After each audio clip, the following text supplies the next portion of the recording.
Shalom Elohim, haleluya, puji nama Tuhan. Semangat pagi Bapak Ibu Saudara yang dikasihi Tuhan kita, Yesus Kristus. Jumpa lagi bersama saya Pendeta Samuel Mabuntu dalam Renungan Pagi ke 2391 hari. Renungan pagi ini mengudara. Puji Tuhan. Bapak Ibu Saudara yang dikasihi Tuhan, sebelum kita membaca, mendengarkan, dan merenungkan firman Tuhan hari ini, mari kita berdoa. Minta pimpinan Roh Kudus. Kita berdoa. Bapa di surga, berbicaralah kepada kami semua. Pakai firman Tuhan ini untuk menegur kami, menasihati kami, meneguhkan iman percaya kami, dan memberkati kami semua. Di dalam nama Tuhan Yesus yang adalah firman Allah yang hidup, kami berdoa. Amin. Haleluya. Bapak Ibu Saudara yang dikasihi Tuhan, bersama dengan saya kita akan belajar Alkitab dari kitab Kejadian sampai kitab Wahyu. Mari buka Alkitab kita, Lukas pasal 4 ayat 21 sampai ayat 30. Demikian firman Tuhan. Lalu ia memulai mengajar mereka, katanya, pada hari ini genaplah nas ini sewaktu kamu mendengarnya. Dan semua orang itu membenarkan dia, dan mereka heran akan kata-kata yang indah yang diucapkannya. Lalu kata mereka, bukankah ia ini anak Yusuf? Maka berkatalah ia kepada mereka, tentu kamu akan mengatakan pepatah ini kepadaku, hai tabib, sembuhkanlah dirimu sendiri. Perbuatlah di sini juga, di tempat asalmu ini, segala yang kami dengar yang telah terjadi di Kapernaum. Dan katanya lagi, aku berkata kepadamu, sesungguhnya tidak ada nabi yang dihargai di tempat asalnya. Dan aku berkata kepadamu, dan kataku ini benar, pada zaman Elia terdapat banyak perempuan janda di Israel, ketika langit tertutup selama 3 tahun dan 6 bulan, dan ketika bahaya kelaparan yang hebat menimpa seluruh negeri. Tetapi Elia diutus bukan kepada salah seorang dari mereka, melainkan kepada seorang perempuan janda di Sarfat, di tanah Sidon. Dan pada zaman Elisa, banyak orang kusta di Israel, dan tidak ada seorang pun dari mereka yang ditahirkan, selain daripada Naaman, orang Syria itu. Mendengar itu, sangat marahlah semua orang yang di rumah ibadat itu. Mereka bangun, lalu menghalau Yesus keluar kota, dan membawa dia ke tebing gunung, tempat kota itu terletak, untuk melemparkan dia dari tebing itu. Tetapi ia berjalan lewat dari tengah-tengah mereka, lalu pergi. Amin. Haleluya. Bapak Ibu Saudara yang dikasihi Tuhan, konteks kebenaran firman Tuhan ini, ketika Tuhan Yesus pulang ke kampung halamannya, di mana dia dibesarkan, yaitu di Nazaret, dan menjadi satu kebiasaan Yesus ketika hari Sabat, dia mendapat kepercayaan untuk membaca di salah satu ayat firman Tuhan dalam kitab Yesaya pasal 61 ayat 1 dan ayat 2. Roh Tuhan ada padaku, oleh sebab ia telah mengurapi aku untuk menyampaikan kabar baik kepada orang-orang miskin. Dan ia telah mengutus aku untuk memberitakan pembebasan kepada orang-orang tawanan, dan penglihatan bagi orang-orang buta, untuk membebaskan orang-orang yang tertindas, untuk memberitakan tahun rahmat Tuhan telah datang. Amin. Haleluya. Bapak Ibu Saudara, setelah Tuhan Yesus membaca ayat nas firman Tuhan itu, Tuhan Yesus berkata, pada hari ini genaplah nas ini sewaktu kamu mendengarnya. Haleluya. Saudara yang dikasihi Tuhan, ada juga yang percaya bahwa Yesus adalah penggenapan dari ayat firman Tuhan yang telah Yesus baca. Tapi lebih banyak orang pada saat itu yang tidak menerima penyataan Yesus bahwa pada hari ini nas ini sudah digenapi. Di saat Tuhan Yesus membaca dan mereka mendengarnya, mereka tidak percaya kepada Yesus. Saudara, kalau bicara tentang Roh Tuhan ada padaku, oleh sebab ia telah mengurapi aku dan seterusnya, ini bicara bahwa mereka harus mengakui bahwa Yesus itu adalah Tuhan. Dan mereka tidak menerima itu. Makanya banyak orang yang marah ketika Yesus berkata, pada hari ini genaplah nas ini sewaktu kamu mendengarnya. Itu sama. Artinya mereka percaya bahwa Yesus itu Tuhan.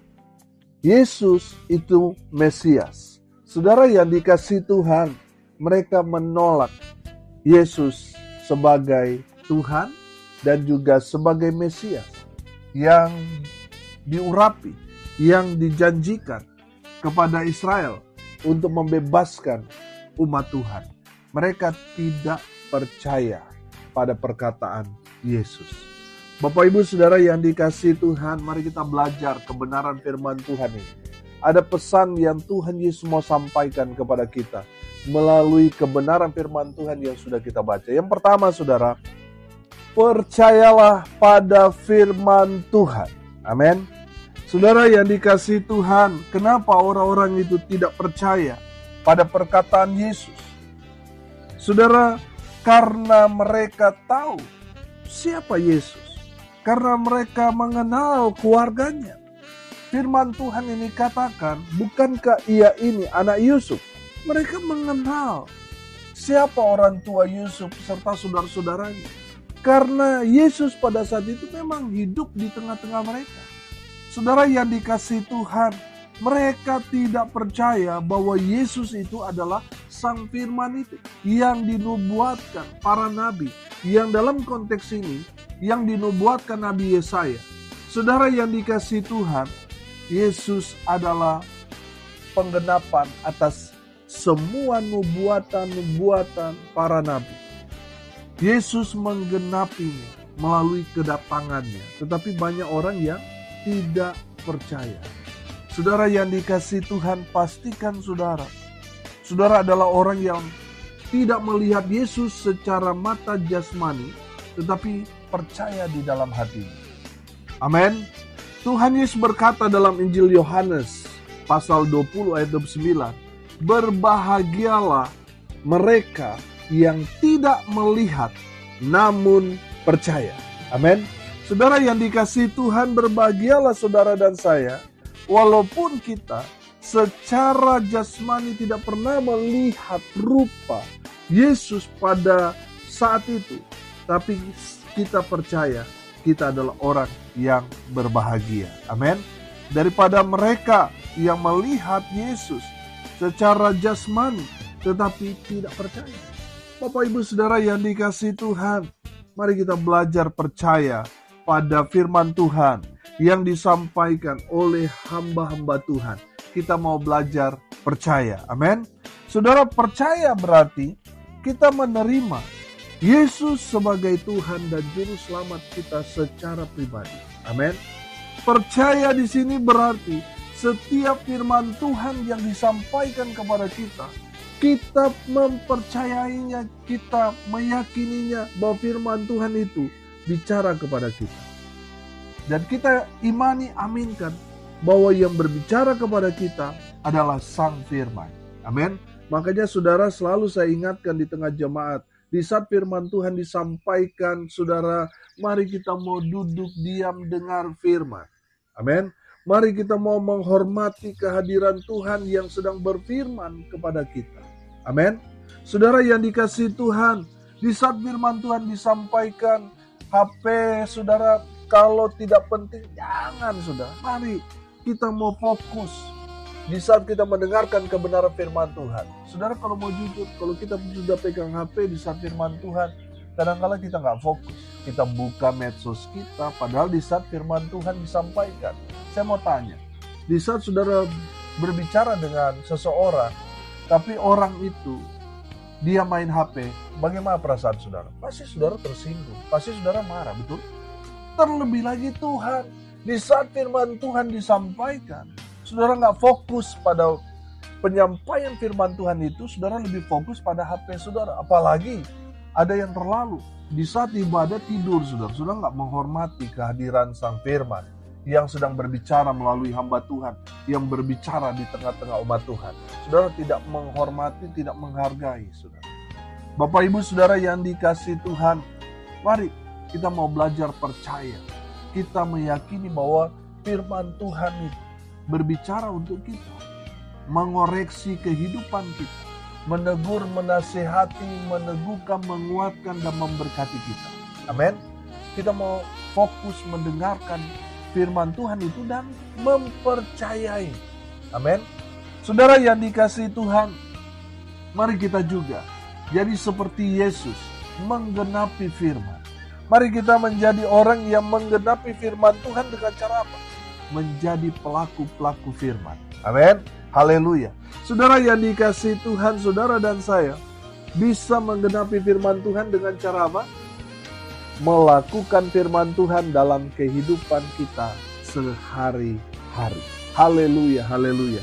Saudara, saya percaya orang-orang yang percaya kepada Tuhan, mereka mendengar firman Tuhan, mereka menerima, mereka percaya, meyakini itu, dan mereka menggenapi firman Tuhan itu dengan cara menjadi pelaku-pelaku firman. Haleluya. Yang kedua, saudara, dari kebenaran firman Tuhan ini, perhatikan ayat 23. Maka berkatalah ia kepada mereka, tentu kamu akan mengatakan pepatah ini kepadaku, hai tabib, sembuhkanlah dirimu sendiri, perbuatlah di sini juga, di tempat asalmu ini, segala yang kami dengar yang telah terjadi di Kapernaum. Ayat 24. Dan katanya lagi, aku berkata kepadamu, sesungguhnya tidak ada nabi yang dihargai di tempat asalnya. Saudara yang dikasihi Tuhan, Tuhan Yesus berkata bahwa tidak ada nabi yang dihargai di tempat asalnya. Saudara, dari kebenaran firman Tuhan ini, mari kita belajar menghargai hamba Tuhan. Amin. Saudara, yang berbicara dengan mereka ini bukan sekedar hamba Tuhan, Tuhan Yesus sendiri. Tetapi mereka tidak hargai, saudara. Saudara yang dikasihi Tuhan, saya banyak sekali mengenal orang-orang pengusaha hebat yang diberkati, saudara. Saya melihat mereka sangat-sangat menghormati hamba Tuhan. Tapi ada juga yang tidak menghormati, banyak, saudara. Tapi yang saya lihat, saya bertemu dengan orang, saudara, walaupun dia sudah tua, saudara, seringkali ketemu dengan saya, saudara, menundukkan kepalanya, tanda dia menghormati, menghargai hamba Tuhan. Makanya saya lihat tidak heran orang ini diberkati Tuhan. Banyak orang, saudara, kalau susah rendah hati, tapi kalau sudah kaya, saudara, jadi tinggi hati, saudara. Tapi saya mengenal beberapa orang, walaupun mereka sudah senior, saudara, tapi kalau ketemu dengan hamba Tuhan, mereka menundukkan kepala mereka, tanda mereka menghormati, menghargai hamba Tuhan. Makanya tidak heran mereka diberkati Tuhan dengan luar biasa. Saudara yang dikasihi Tuhan, kalau saudara mau diberkati Tuhan, hargai hamba Tuhan. Saudara, siapapun yang menyampaikan firman Tuhan, hargai mereka sebagai orang yang dipakai Tuhan untuk menyampaikan isi hati Tuhan. Saudara, memang ada yang menyampaikan firman Tuhan, kita enak dengarnya, kita terhibur, kita dikuatkan. Memang ada juga yang membuat kita terlena, ngantuk, saudara. Saya percaya, saudara, itu pekerjaan iblis. Iblis yang membuat saudara tidak menerima berkat dari hamba Tuhan itu, sehingga dia buat kita ngantuk. Dia buat kita tertidur. Dia buat kita tidak fokus pada firman Tuhan. Saudara yang dikasihi Tuhan, mari belajar menghargai siapapun yang berbicara di depan kita.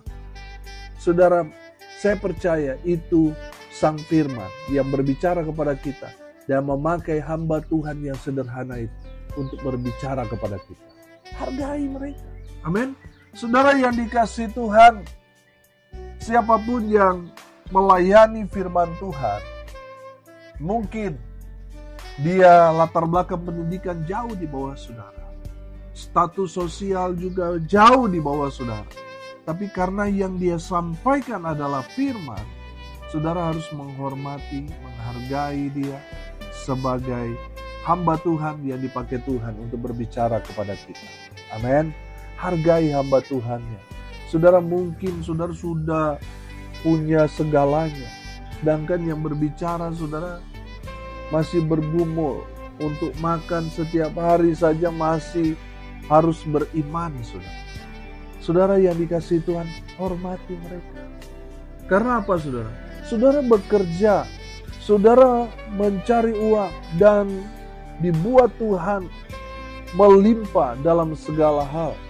Saudara, sedangkan hamba Tuhan banyak yang tidak bekerja, banyak yang betul-betul melayani umat Tuhan. Mereka meninggalkan pekerjaan dan mau fokus melayani umat Tuhan.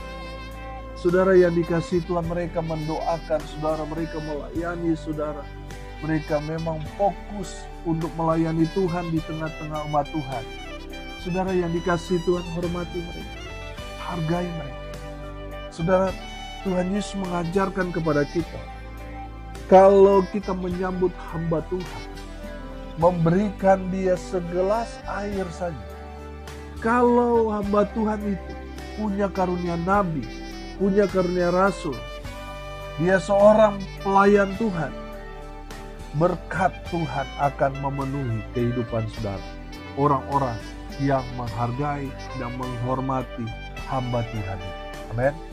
Saudara yang dikasihi Tuhan, mari belajar menghargai hamba Tuhan, orang yang diurapi Tuhan. Amin. Kalau saudara menyentuh mereka firman Tuhan, saudara akan berhadapan dengan Tuhan. Kalau saudara tidak menghargai hamba Tuhan, saudara akan berhadapan dengan Tuhan. Jadi saudara yang dikasihi Tuhan, jangan cari-cari masalah dengan hamba Tuhan. Amin. Hargai mereka. Hormati mereka sebagai hamba Tuhan. Yang ketiga, saudara, hamba Tuhan harus siap dianiaya, siap dibuli, siap ditolak, dan siap mati. Saudara perhatikan di ayat 26 sampai ayatnya yang ke-29 di sana, saudara, Tuhan Yesus menjawab permintaan mereka supaya Tuhan Yesus melakukan banyak mujizat di Nazaret seperti yang Tuhan Yesus lakukan di Kapernaum. Saudara yang dikasihi Tuhan, dari kebenaran firman Tuhan ini, Tuhan menjawab permintaan mereka dengan apa yang terjadi kepada Elia dan Elisa. Waktu zaman susah, kering, lapar, Ia menolong Elisa, bukan pengusaha-pengusaha kaya, bukan para hamba-hamba Tuhan, bukan para orang-orang yang diberkati Tuhan, tetapi justru janda yang miskin, yang makanannya tinggal segenggam tepung dan minyak yang sedikit itu untuk dia makan makanan terakhir bersama dengan putranya. Saudara yang dikasihi Tuhan, perhatikan bahwa banyak orang Israel pada saat itu, tapi yang menerima Elia adalah seorang janda di Sarfat. Demikian juga di zaman Nabi Elisa, di mana banyak sekali orang kusta di Israel, tetapi Naaman, seorang Syria, justru yang mendapatkan mujizat dari Nabi Israel yang bernama Elisa. Bukankah Israel adalah umat kesayangan Tuhan? Tetapi kenapa di zaman itu, di zaman Nabi Elisa, malah justru orang non-Israel yang mengalami mujizat kesembuhan? Naaman seorang Syria, seorang Aram. Tetapi apa yang terjadi dengan Naaman? Naaman mengalami mujizat. padahal dia bukan orang Israel. Saudara, kenapa itu harus terjadi? Karena mereka tidak percaya kepada Tuhan. Saudara yang dikasihi Tuhan, setelah mereka mendengar jawaban Tuhan Yesus itu, lihat reaksi dari orang-orang Nazaret. Sudah perhatikan ayat 28. Mendengar itu sangat marahlah semua orang di rumah ibadat itu. Mereka bangun lalu menghalau Yesus keluar kota dan membawa dia ke tebing gunung tempat kota itu terletak untuk melemparkan dia dari tebing itu. Saudara lihat reaksi orang-orang pada saat itu. Marah. Mereka membawa Yesus ke ujung tebing. Mereka merencanakan untuk mendorong Yesus supaya Yesus bisa jatuh di tebing jurang itu. Harapan mereka Yesus bisa cepat mati. Saudara yang dikasihi Tuhan, tadi saya bilang hamba Tuhan harus siap ditolak, siap dianiaya, siap dibully, terutama siap mati. Amin. Saudara yang dikasihi Tuhan, oleh karena kuasa Tuhan, karena waktu Yesus belum genap, saudara lihat mujizat Tuhan terjadi. Ayat 30. Tetapi ia berjalan lewat dari tengah-tengah mereka, lalu pergi. Amin. Haleluya. Saudara yang dikasihi Tuhan, hamba Tuhan harus siap menderita, harus siap ditolak. Kalau selalu diterima, saudara nggak ada tantangan, saudara. Sekali-sekali saudara pelayanan kita ditolak, supaya saudara tahu dan merasakan apa yang dirasakan Yesus pada saat itu. Sudah melakukan kebenaran, sudah melakukan hal-hal yang hebat, tetapi saudara lihat, justru dia menderita. Dia ditolak, dia dibully dan sebagainya. Saudara yang dikasihi Tuhan, perhatikan bahwa rencana orang banyak itu adalah membunuh Yesus. Makanya tadi saya bilang, menjadi hamba Tuhan sudah harus siap mati. Saudara, banyak hamba Tuhan di luar sana yang alay, lebay, saudara. Baru ada masalah sedikit, sudah keluar-keluar di media sosial, saudara. Itulah resiko kita. Menjadi hamba Tuhan ya harus siap ditolak, siap dibully, siap dianiaya, bahkan siap mati. Saudara yang dikasihi Tuhan, dari kebenaran firman Tuhan ini kita belajar. Percayalah pada firman Tuhan. Amin. Jadilah orang-orang yang menggenapi firman Tuhan dengan apa? Menjadi pelaku-pelaku firman. Yang kedua, kita belajar hargai hamba Tuhan yang menyampaikan firman Tuhan kepada saudara. Hargai mereka sebagai hamba Tuhan yang dipakai Tuhan untuk berbicara kepada umat Tuhan. Yang ketiga, hamba Tuhan nggak boleh cemen, saudara. Nggak boleh cepat menyerah, nggak boleh cengeng, saudara. Harus kuat. Karena hamba Tuhan itu harus siap ditolak, dianiaya, siap dibully, terlebih lagi siap mati. Amin. Mari kita berdoa. Terima kasih Bapa di surga, sudah berbicara kepada kami semua melalui kebenaran firman-Mu. Berkati semua pendengar dimanapun mereka berada. Hamba berdoa biarlah berkat Tuhan turun memenuhi semua pendengar. Bapak Ibu Saudara yang dikasihi Tuhan, arahkanlah hatimu kepada Tuhan dan terimalah berkat dari Tuhan Yesus.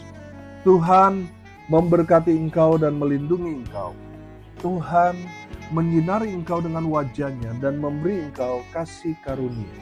Tuhan menghadapkan wajah-Nya kepadamu dan memberi engkau damai sejahtera.